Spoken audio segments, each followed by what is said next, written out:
दूसरी गुजारिश ये है तमीज से बात करें ओ भाई, और तमीज से बात करें। किरण इनका मुंह बंद करवाएं और तमीज इनका मुंह बंद करवाएं। जाकर अपनी क्यादत को देखें, अपना मुंह बंद करो। दूसरा ये कोई आप अपनी ज़बान को लगाम दें, बकवास करने की जरूरत नहीं है। उनका लगाम दें। अस्सलाम वालेकुम नाज़रीन, एक टीवी शो में सारा बानो और अली गौहर बलोच दोनों के दरमियान खासी तल्ख कलामी हुई है और कुछ ऐसी बातें भी सामने आई हैं जो आमतौर पर सामने नहीं आती। चलिए पहले वीडियो देखते हैं, फिर उसके बाद उसके ऊपर तबसरा करेंगे, बात करेंगे। वालेकुम सर, मुल्क में डॉलर ने सर ट्रिपल सेंचुरी कर ली है। अब तो महंगाई कहाँ पर है, खजाना खाली पड़ा हुआ है। IMF से हमारे पास जो है वो जो हमें लोन चाहिए वो मिलके नहीं दे रहा है। लेकिन जो हमारी प्रायोरिटी है वो ये है कि खान साहब की यूरीन रिपोर्ट आ गई है, इस पर प्रेस कॉन्फ्रेंस करनी है सर। बिस्मिल्लाहिर्रहमानिर्रहीम। देखिए, मुआशी तौर पर तो आपने दुरुस्त कहा है कि ज़ाहिर है कि कोई हालात बहुत बेहतरी की तरफ नहीं है, लेकिन ये भी एक हकीकत है कि हमने अरबों डॉलर जो हैं जो कर्ज की मद में लिए गए थे, और बिलखसूस जो पिछली गवर्नमेंट जो कि न्याई साहब की थी उसमें लिए गए थे, उसमें से अरबों डॉलर हमने वापस किए बगैर IMF का लोन लिए। तो ये मैं समझता हूँ कि एक अच्छी अचीवमेंट है। और ख़ास तौर पर डार साहब ने ये भी कहा है कि अगर IMF ने जो भी उनके मतलब है कि उन्होंने शराइत थी उनकी वो हमारी हुकूमत पूरी कर चुकी है, तो इसके बावजूद भी अगर वो कर्ज नहीं देते तो फिर भी हम इस काबिल हैं। एक तो पाकिस्तान डिफ़ॉल्ट की तरफ नहीं जा रहा, और दूसरी बात ये है कि उनके कर्ज के बगैर भी पाकिस्तान चल सकता है। यकीनी तौर पर इतना बड़ा तो सर प्रायोरिटी तो ये सारी चीजें हैं ना, ये रिपोर्ट प्रायोरिटी है, यही तो मैं सवाल कर रही हूँ।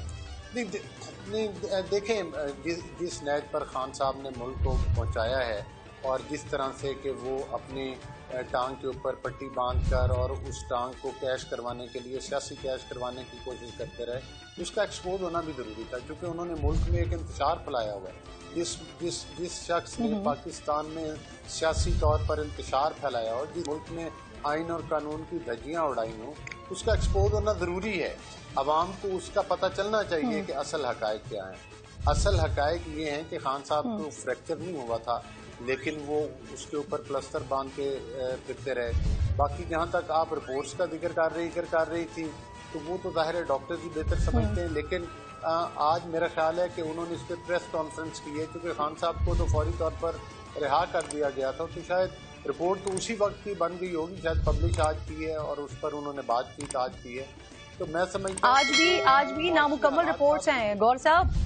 मसला यही तो है, इब्तिदाई रिपोर्ट जो आई है उसमें भी जिस रिपोर्ट का तस्करा किया जा रहा है वो मुकम्मल रिपोर्ट भी नहीं आई है। 17 दिन गुजरने के बावजूद भी वजीर सेहत को नहीं मिली है। सायरा बानो साहिबा भी मेरे साथ मौजूद हैं, GDA की मेंबर हैं। बहुत बहुत शुक्रिया सायरा साहिबा। सबसे पहले तो वजीर सेहत की प्रेस कॉन्फ्रेंस, कमेंट आपका।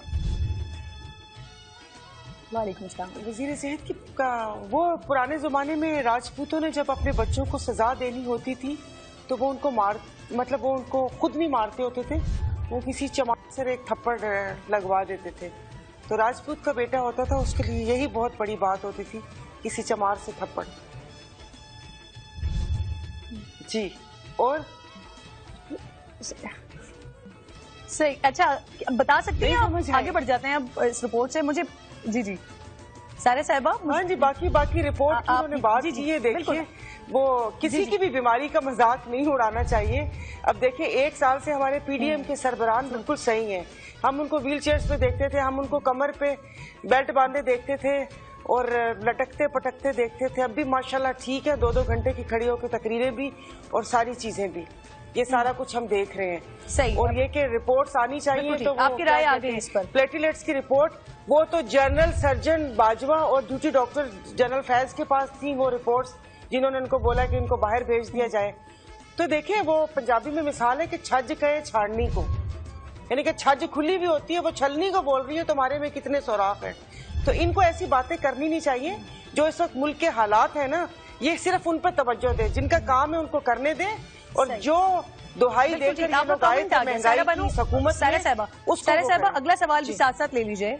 अगला सवाल भी साथ साथ ले लीजिए। बता सकते हैं अभी जो PTI के लोग इतनी तेजी से पार्टी छोड़ रहे हैं, इसकी क्या वजह है?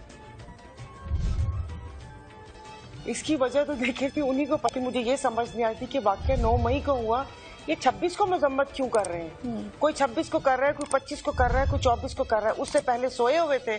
اور دوسرا, اگر یہ لوگ قصوروار نہیں ہیں, اگر قصوروار ہیں اگر یہ لوگ, تو یہ ایک کانفرنس کرنے کے بعد یہ پاک صاف کیسے ہو رہے ہیں؟ اور جو ہزاروں غریبوں کے بچوں کا دماغ انہوں نے خراب کیا ہے اور وہ جیلوں میں سڑ رہے ہیں, ان کا کون پرسانے حال ہے؟ ان سے 4 دن کی جیل نہیں کاٹی گئی. فواد چودھری جس نے پارٹی کا بیڑا غرق کیا استعفیٰ دینے میں پیش آج اس کو اپنے بچے یاد آ گئے. سیف اللہ نیازی جو کہ ایک ڈان بنا پھرتا تھا, آج اس کو اپنی فیملی اور اپنی صحت یاد آ گئی. شکر ہے مینی پیڈی یاد نہیں آیا کہ میں نے مینی پیڈی نہیں کروایا 1 سال سے, اب بیٹھ کے میں یہی کرواؤں گا. ابرار الحق کور چپو گنڈے, تو یہ اپنے لیے میرے خیال میں گایا تھا, آج وہ آپ دیدہ ہو کے ان کو اپنے کام یاد آ گئے. میرا سوال یہ کہ جو عوام کی جو غریب مسکین غریبوں کے بچے جیلوں میں ہیں, ان کا کون پرسانے حال ہے؟ یہ تو بہت ویلڈ پوائنٹ ہے آپ کا, بہت ویلڈ پوائنٹ ہے. یہی سوال میں آگے بڑھاتی ہوں. سوال ہے کہ کیا ان کو معاف کر دیا جائے گا؟ جی علی صاحب, یہ جو جتنے بھی لوگ جیلوں میں ہوتے ہیں اور پھر باہر آتے ہیں اور اس کے بعد آ کے پریس کانفرنس کر دیتے ہیں اور اس کے بعد اپنے گھروں کو چلے جاتے ہیں, تو سر اس طرح کی کوئی آفر آپ نے وہ کارکنان جو وہ غریب عوام ہے جیلوں میں, ان کے لیے بھی کوئی آفر رکھی ہوئی ہے؟ صرف ان رہنماؤں کے لیے یہ آفر ہے جو پارٹی چھوڑنے کا اعلان کرے گا؟ دیکھیں بات یہ ہے کہ جو لوگ بھی اس میں ملوث ہیں, جن کے بارے میں ایویڈنس موجود ہے, ان تمام لوگوں کو کیفے کردار تک پہنچایا جائے گا, اور کیفے کردار تک پہنچنا چاہیے ان لوگوں کو, چاہے وہ کوئی بڑے قد والے لیڈر ہیں یا چاہے کوئی. گور صاحب میں یہاں انٹرپٹ کروں گی آپ کو. سر مجھے بتائیے گا, جتنے لوگ ابھی گئے ہیں, یہ جتنے بھی پاکستان تحریک انصاف کے اور جو مین لیڈرشپ ہے, جس میں فواد چودھری صاحب ہیں, اسد عمر صاحب ہیں, ملکہ بخاری صاحبہ ہیں, شیریں مزاری صاحبہ ہیں, یہ تمام لوگ, ان کے کوئی ایویڈنس نہیں تھے, انہوں نے بس پریس کانفرنس کی, سیاست سے لا تعلقی کی, عمران خان سے لا تعلقی کی اور اب وہ گھر جائیں گے. ان کا کوئی ایویڈنس نہیں ہے آپ لوگوں کے پاس.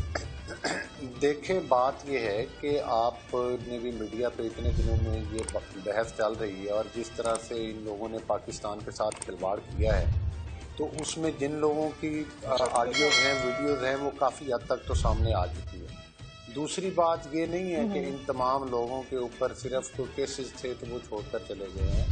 اس کی کئی وجوہات ہیں. ظاہر ہے انہوں نے دیکھا کہ ان کی لیڈرشپ جو ہے وہ اس نے ایک انتہائی گھنونا کھیل کھیلا ہے. ہو سکتا ہے ان میں سے کچھ لوگ اس میں شامل نہ ہوں, اور جب بھی کوئی اس قسم کا پلان کیا جاتا ہے اس میں سب کو تو اعتماد میں نہیں لیا جاتا. تو اس کے بعد ظاہر ہے کہ مطلب ہے کہ یہ میں تو نہیں سمجھتا کہ یہ لوگ بھی بری و ذمہ ہیں. میں تو سمجھتا ہوں کہ یہ ان میں سے کافی لوگ جو ہیں وہ ان کے ذمہ داران میں شامل ہیں. لیکن اب یہ جو کیس رجسٹر ہوئے ہیں, جو ایف آئی آر ہیں, جو ایویڈنس ہیں, جو شہادت ہیں, جب وہ سامنے آئیں گی تو پتہ چلے گا کہ کون اس میں ملوث ہے. سر بہت سمپل فارمولا ہے کہ جو انوالو ہیں, جو ملوث ہیں, پھر وہ کوئی بھی اسٹیٹمنٹ دیتے ہیں, کوئی بھی پریس کانفرنس کرتے ہیں, ان کے خلاف وہ قرار واقعی ان کو سزا ملنی چاہیے. اور اگر ایسا نہیں کلیہ بنایا گیا تو پھر وہ جو لوگ بیچارے جیلوں کے اندر سڑ رہے ہیں, پھر ان کے لیے بھی کوئی اس طرح کا فارمولا پیش کریں نا. ٹھیک ہے سر, آپ کا پوائنٹ آ گیا ہے. سائرہ صاحبہ, جسٹس منیب اختر صاحب کے ریمارکس ہے کہ حکومت نے ججز کے خلاف مواد اکٹھا جو کیا ہے نا, مس کنڈکٹ کیا ہے. وہ تو دیکھیں, وہ تو انہوں نے ابھی بولا ہے, لیکن ان کی چیف آرگنائزر صاحبہ ٹی وی پروگرام میں بول چکی ہے. ان سب کی ویڈیوز آڈیوز میرے پاس ہیں. دوسرا انہوں نے بولا کہ ان کو ضمانت مل جاتی ہے, تو آپ کا دکھ درد بھی تو دور کر دیا تھا نا. 50 روپے کے اسٹامپ پیپر پہ جنہوں نے 4 ہفتے کی ضمانت دی تھی, وہ بیٹھے ہوئے 4 سال سے باہر. ان کو جس دن نیب ریفرنس میں سزا ملنی تھی, اس دن آپ نے ان کو وزیر اعظم کے منصب پہ بٹھا دیا. تو برائے مہربانی آئین اور قانون کی یہ باتیں نہ کیا کریں, یا پلیز آپ مجھے بلانا ہو تو آپ اکیلے بلا لیا کریں. کیونکہ جنہوں نے بچپن میں گرائے واٹر نہیں پیا اور ان کی ذہنی نشو نما نہیں ہوئی, مجھے ان کے ساتھ نہ بٹھایا کریں کہ آپ اپنے ساری باتیں پچھلی بھول کر اور آگے وہ کر لیں.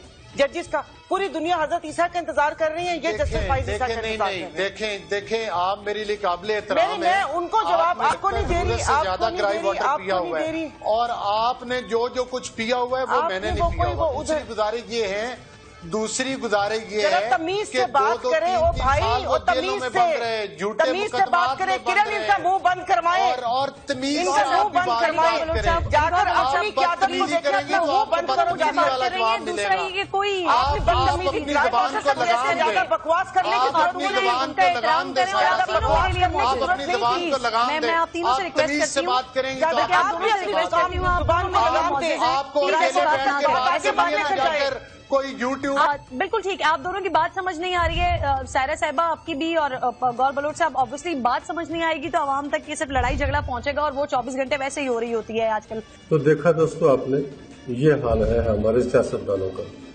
बर्दाश्त खत्म है, किसी की बात बर्दाश्त नहीं होती, सच बर्दाश्त नहीं होता। खास तौर पे अभी अली गौहर बलोच किस लैंग्वेज में बात कर रहे हैं आपने देख लिया, आपने सुन भी लिया। असल इश्यूज पे बात नहीं होती। जब कोई इश्यूज पे बात करता है तो आगे से फिर इस किस्म का रवैया देखने में मिलता है। असल इश्यूज पे सायरा बानो बात कर रही थी कि गरीबों के बच्चों को अंदर रखा हुआ है और जो लीडरान हैं वो जब प्रेस कॉन्फ्रेंस करते हैं तो उनको घर जाने की इजाज़त मिल जाती है, उन पे सारे मुकदमात भी ख़त्म हो जाते हैं और वो घर भी चले जाते हैं और पाक साफ हो जाते हैं। लेकिन जो कारकुनान हैं, जो 10,000 से भी ज़्यादा लोग जेलों में बंद है, क्या उनके लिए भी इस किस्म का कोई पैकेज मौजूद है? असल बात ये थी जिस पर गौहर बलोच साहब, अली गौहर बलोच साहब गुस्से में आ गए और फिर उसके बाद जो हुआ वो सारा कुछ आपने देखा। तो इसी जो रवैये हैं हमारे, इन्हीं रवैयों की वजह से हम पीछे की तरफ जा रहे हैं, एक दूसरे को बर्दाश्त नहीं कर रहे। जब एक दूसरे को बात हम एक दूसरे की सुनेंगे, उसके ऊपर तवज्जो करेंगे तो कुछ चीज़ें क्लियर होंगी। फिर हो सकता है मेरे माइंड में कुछ और हो, आपके माइंड में कुछ और हो, और जो आप सोच रहे हो वो मेरी सोच से ज़्यादा बेहतर हो, ये भी तो हो सकता है ना। तो फिर उस पर अमल किया जा सके। कुछ तो हम इम्प्लीमेंट ऐसा करें कि जिससे हमारे इदारे बेहतर हो, हमारा घर बेहतर हो, हमारा मुल्क बेहतर हो। इस तरह के अब जितने भी टॉक शोज हैं, आप जिसमें भी चले जाएं, तो उसमें उसका अंजाम, उसका एंड जो होता है उस टॉकिंग प्रोग्राम का, वो इसी तरह होता है जैसा आपने अभी देखा इस वीडियो में। तो उससे कुछ हासिल होने वाला नहीं है। असल में मुनाजरा जब किया जाता है तो उसके एंड में किसी न किसी नतीजे पर पहुंचना जरूरी होता है।